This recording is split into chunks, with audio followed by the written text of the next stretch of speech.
is the Celtic protest in full flow, and you have to say the printers in Glasgow have done a roaring trade between yesterday and today. There's protests all over the place, and there they are, and just some of the Celtic board members there, not looking up certainly, but they will be aware of exactly what is going on in the stand across the...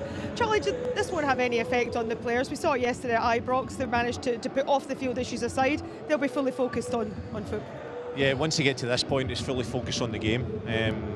Of course, sometimes outside noise and a lot of talk affects the players, but over time, they know they need to go on the job on the pitch and do their job. The manager will make sure of that. He's been very good at kind of keeping the players focused. So once they step out, it will not be affecting them. Mark Wilson, a former Celtic player, he was 6 years with the club. Brendan Rodgers will look to add a 12th major honour as Celtic manager.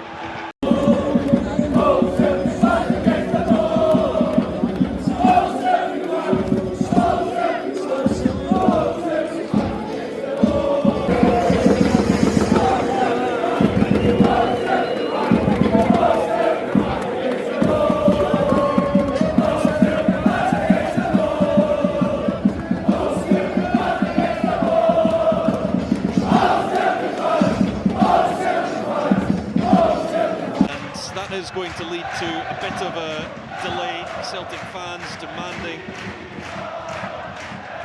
that non-executive chairman Peter Lawwell, chief executive Michael Nicholson and CFO Chris Mackay are removed from the club.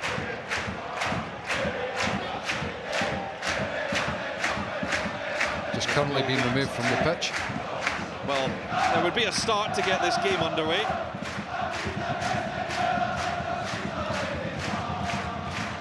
And there are more planned protests today for issues the fans feel with the board and with various other ways that the club is being run.